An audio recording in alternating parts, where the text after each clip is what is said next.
नमस्कार मित्रांनो, स्वागत आहे तुमचं आपल्या मराठी नेटकॅपी या चॅनलमध्ये. तर आज आपण पाहणार आहे MHTCETचा ऑनलाईन फॉर्म कसा भरावा. तर त्यासाठी तुम्हाला सर्वप्रथम तुमच्याकडं काय काय डॉक्युमेंट असणे आवश्यक आहे ते तुम्हाला मी आज सांगतो. सर्वप्रथम तुमच्याकडे आधार कार्ड, 10वीचं मार्कशीट, त्याच्यासोबतच आयडेंटिटी साईज फोटो आणि स्कॅन केलेली सही, हे 4 डॉक्युमेंट तुमच्यासोबत असले पाहिजेत फॉर्म भरताना. तसेच जर तुम्ही कास्टमधून असाल तर तुमच्याकडे कास्ट सर्टिफिकेट असणं गरजेचं आहे फॉर्म भरताना.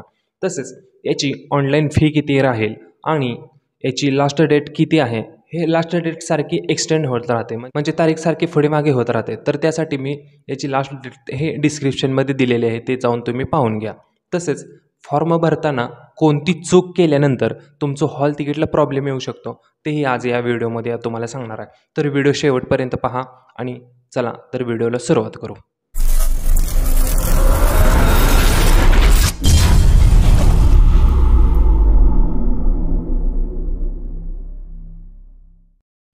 सर्वप्रथम आपल्याला CET सेल या वेबसाईटवर यायचं आहे आणि कॅन्डिडेट रजिस्टर या बटनावर क्लिक करायचं आहे. त्याच्यानंतर पाहू शकता न्यू युजर रजिस्टर हे बटन आहे, त्या बटनावर आपल्याला क्लिक करायचं आहे. तर त्याच्यानंतर हे सांगेल इथं फुल नेम, जसं तुमच्या 10वीच्या मार्कशीटवर नाव आहे त्या पद्धतीने ते नाव टाकून आपला खाली ईमेल ID, पासवर्ड आणि क्रिएट पासवर्ड, जन्मतारीख टाकून घ्यायची आहे. तर सर्वप्रथम आपण या ठिकाणी आपलं नाव टाकून घेऊ. ज्या पद्धतीने आपलं 10वीच्या मार्कशीटवर जे नाव आहे त्या पद्धतीने इथं नाव टाकून घ्यायचं आहे. तर नाव टाकून झाल्यानंतर खाली आपल्याला ईमेल ID टाकायचा आहे. ईमेल ID हा अचूक टाकायचा आहे, कारण त्याच्यावर व्हेरिफिकेशन लिंक जाणार आहे. त्या पद्धतीने ईमेल ID सर्वात बरोबर टाकून घ्या. या ठिकाणी मी माझा ईमेल ID टाकून घेत आहे. ईमेल ID टाकून झाल्यानंतर खाली तुम्हाला दिसेल की खाली पासवर्डचा ऑप्शन आहे. तर पासवर्ड आपल्याला व्यवस्थित टाकून घ्यायचा आहे.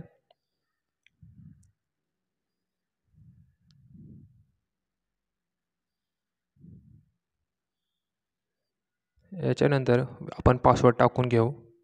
त्याच्यानंतर कन्फर्म पासवर्डमध्ये आपल्याला सेमच पासवर्ड टाकायचा आहे. एखादा स्ट्रॉंग पासवर्ड टाकू शकता तुम्ही. पासवर्ड टाकून झाल्यानंतर आपल्याला या ठिकाणी जन्मतारीख टाकायची आहे. जी जन्मतारीख बरोबर असेल, व्यवस्थित असेल, ती जन्मतारीख टाकून घ्या. जर जन्मतारीख चुकीची टाकली तर आपल्या हॉल तिकीट येण्यास आपल्याला प्रॉब्लेम होऊ शकतो किंवा ॲडमिशनच्या टायमाला आपल्याला प्रॉब्लेम येऊ शकतो. त्याच्यानंतर रजिस्टर या बटनावर क्लिक करायचं आहे. तर या ठिकाणी पाहू शकता ईमेल व्हेरिफिकेशनला आपल्या ईमेल IDवर एक लिंक गेलेली आहे. तर ती लिंक कशी व्हेरीफाय करायची तर ते मी या ठिकाणी तुम्हाला दाखवतो.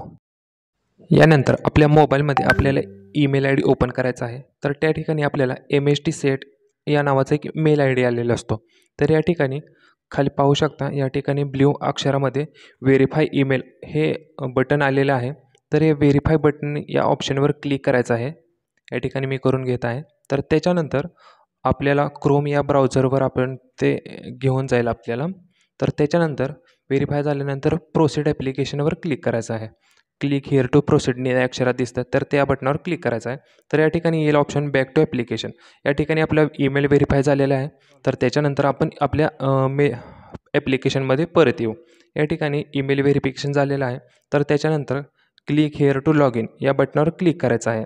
तर या ठिकाणी तुम्ही खाली पाहू शकता once the email is verify please email here to relog in. तर या रिलॉग इन बटनावर आपल्याला क्लिक करायचं आहे. या ठिकाणी आपण लॉग इन या बटनावर क्लिक करून घेतो. तर त्याच्यानंतर या ठिकाणी आपला ईमेल ID आणि पासवर्ड टाकून साइन इन करून घ्यायचा आहे. तर या ठिकाणी हे युजर इन्फो हे पेज ओपन होईल. तर या ठिकाणी आपल्याला आपला मोबाईल नंबर टाकायचा आहे. मोबाईल नंबर हा चालू नंबर टाकायचा आहे, कारण त्याच्यावरती आपल्याला OTP येणार आहे. त्या संदर्भात येथे मोबाईल नंबर हा बरोबर टाकून घ्यावा. त्याच्यानंतर वडिलांचं नाव टाकायचं आहे, फक्त पहिलं नाव टाकायचं आहे. त्याच्यानंतर खाली मदर्स नेममध्ये आईचं नाव टाकायचं आहे. त्याच्यानंतर जेंडर सिलेक्ट करायचं आहे, मेल फिमेल वगैरे काय असेल ते तुमचं करा. त्याच्यानंतर धर्म सिलेक्ट करून रिलिजनमध्ये तुम्ही शहरात राहता का खेडेगावात त्या पद्धतीने लिहा. जर शहरात राहायचं असेल तर अर्बन करा, नसेल तर रूरल करा. तर त्याच्यानंतर आपल्याला बोलीभाषा टाकून आपल्याला खालची तुमची वार्षिक उत्पन्न किती आहे ते आपल्याला या ठिकाणी सिलेक्ट करायचं आहे. सिलेक्ट हे काही पण करू शकता आत्तापूर्वी. तर त्याच्या ठिकाणी नंतर मॅरिटल स्टेटस, मॅरिड अनमॅरिड काय असेल ते सिलेक्ट करा. त्याच्यानंतर परमनंट ॲड्रेस टाकायचा आहे. जो तुमचा ॲड्रेस असेल तो तुम्ही या ठिकाणी टाकून घ्या.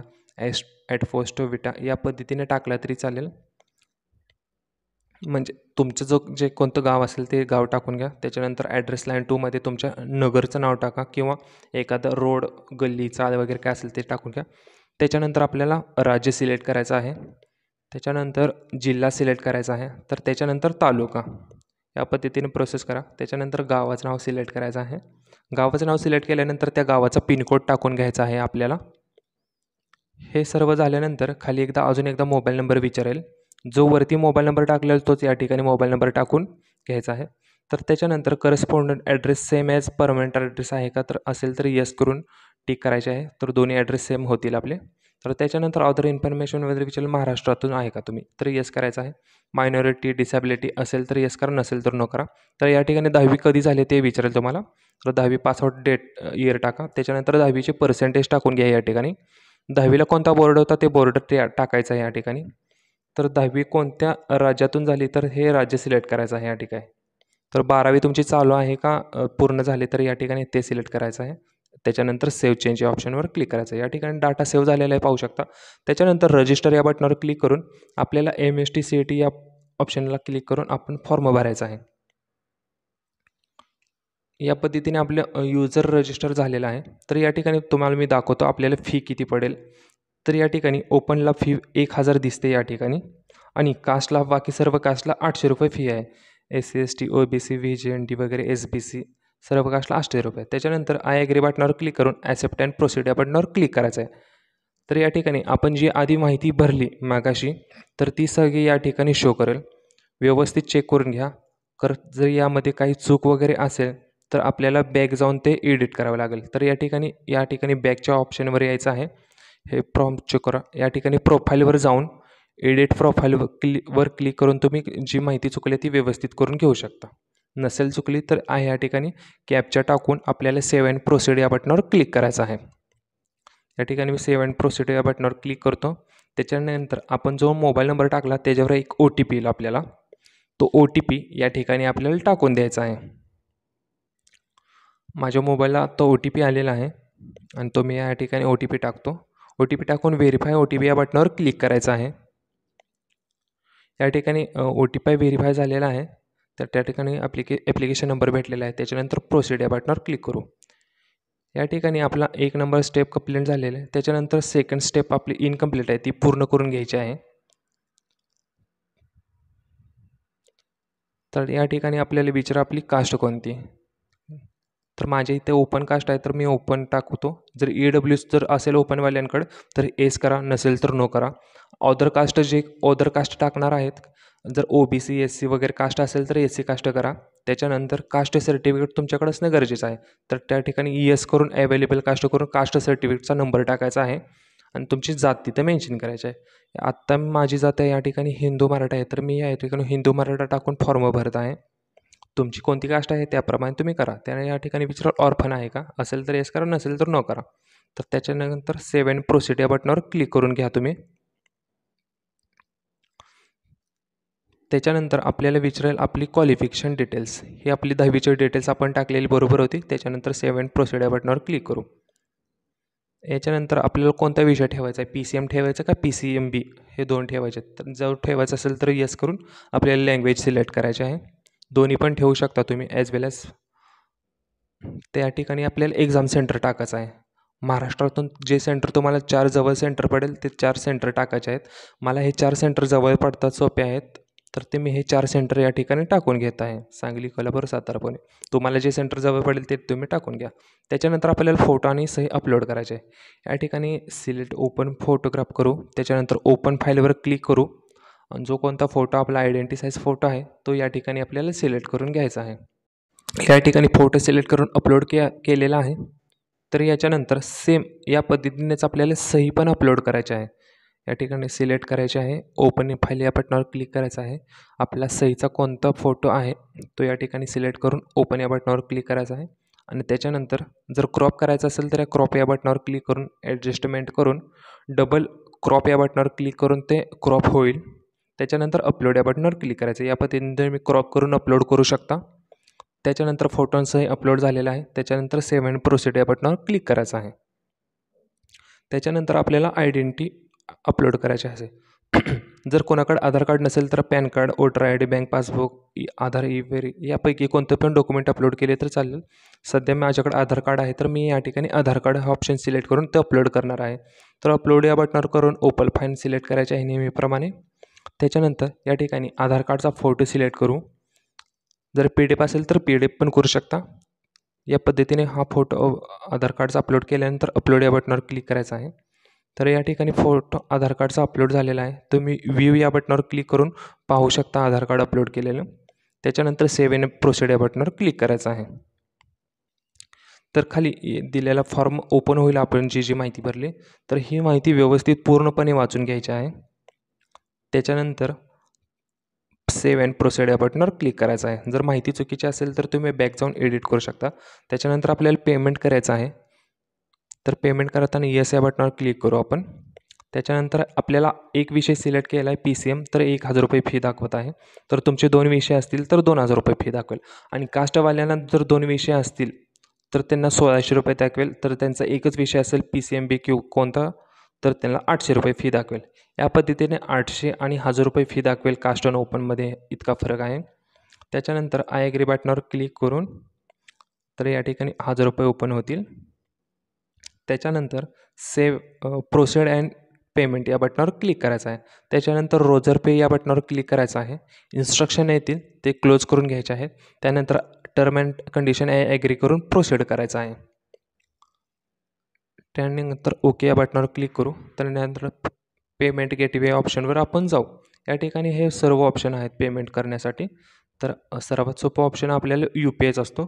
तर UPI या बटनावर क्लिक करून आपण पेमेंट करणार आहे. या ठिकाणी UPI ID पण टाकून तुम्ही पेमेंट करू शकता. खाली QR कोडच्या द्वारे पण तुम्ही पेमेंट करू शकता. सध्या माझ्याकडे UPI ID आहे तर या ठिकाणी मी UPI ID टाकून मी पेमेंट करणार आहे. तर त्यासाठी UPI IDचा नंबर या ठिकाणी टाकून घ्यायचा आहे. जो कोणता नंबर असेल तुमचा तो तुम्ही टाकून घ्या किंवा खाली दिलेला QR नंबर पण टाकून घ्या. त्याच्यानंतर खाली निळ्या बटनावर पे ऑप्शन आहे तर त्या पे ऑप्शनवर क्लिक करून तुम्ही पेमेंट करू शकता. त्याच्यानंतर कंटिन्यू अँड पे ऑप्शन या बटनावर क्लिक करून तुम्ही पेमेंट करायचं आहे. तर या ठिकाणी मी UPI IDद्वारे पेमेंट करत आहे. तर माझ्या IDवरती मोबाईलवरती रिक्वेस्ट जाईल पेमेंटची. तर त्या रिक्वेस्टनुसार आपण पेमेंट करणार आहे. या ठिकाणी आपला मोबाईल ओपन करून गुगल पे, फोनपे कोणता पण ID टाकाल त्या नंबरवर जायचं आहे की ॲप्लिकेशनवर जायचं आहे. तिथं आपल्याला एक लिंक येईल. त्या लिंकवर क्लिक करून आपल्याला पेमेंट करायचं आहे 1000 रुपयेचं. तर या ठिकाणी मी माझ्या मोबाईलवरून 1000 रुपयेचं पेमेंट करून घेत आहे. पेमेंटला या ठिकाणी 1 मिनिट थोडा जाऊ शकतो. तर या ठिकाणी माझ्या मोबाईलमधलं पेमेंट हे सक्सेसफुल झालेलं आहे. तर या ठिकाणी लगेच आपल्याला पेमेंट सक्सेसफुलचा मेसेज येईल. या ठिकाणी 1 मिनिट आपण वाट पाहू किंवा अर्ध्या मिनिटात पेमेंट सक्सेसफुल होईल. तरी तुम्ही पाहू शकता या ठिकाणी आपल्याला एक मेसेज येत आहे. या ठिकाणी पेमेंट सक्सेसफुल झालेलं आहे 1001 रुपयाचं. 1 रुपये 18 पैसे हे प्रोसेसिंग फी असते त्यांची. या पद्धतीने आपलं पेमेंट सक्सेसफुल झालेलं आहे. या ठिकाणी आपल्याला बॅक रिफ्रेश करायचं नाही. कधी पेमेंट झाल्यानंतर असा इंटरफेस येईल तर त्यानंतर घाबरून जायचं नाही. कॅन्डिडेट प्रोफाईल या बटनावर क्लिक करून पुन्हा रजिस्टर या बटनावर क्लिक करायचं आहे. तर या ठिकाणी स्टेटस चेक करायचा आहे MST CET 2024. तर या लाल बटनावर क्लिक करायचं आहे आणि तर आपण आपल्या प्रोफाईलमध्ये परत एकदा येऊ.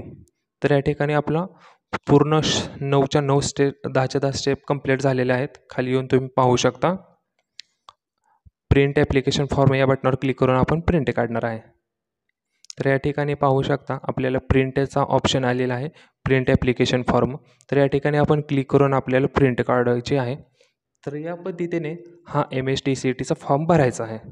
या पद्धतीने जर तुम्ही फॉर्म भरला तर तुमच्या हॉल तिकीटला कोणताही प्रॉब्लेम येणार नाही आणि तुम्ही परीक्षेला नक्की जाऊ शकता. या पद्धतीने आपण हा MST CETचा फॉर्म भरलेला आहे. या पद्धतीने आपले फॉर्म झालेला आहे. जर हा व्हिडिओ तुम्हाला आवडला असेल तर व्हिडिओ नक्की लाईक करा. जर तुम्हाला यामध्ये काही डाऊट असेल तर ते आम्हाला कमेंट बॉक्समध्ये सांगा नक्की आणि तुमच्या मित्रांना शेअर करा. धन्यवाद.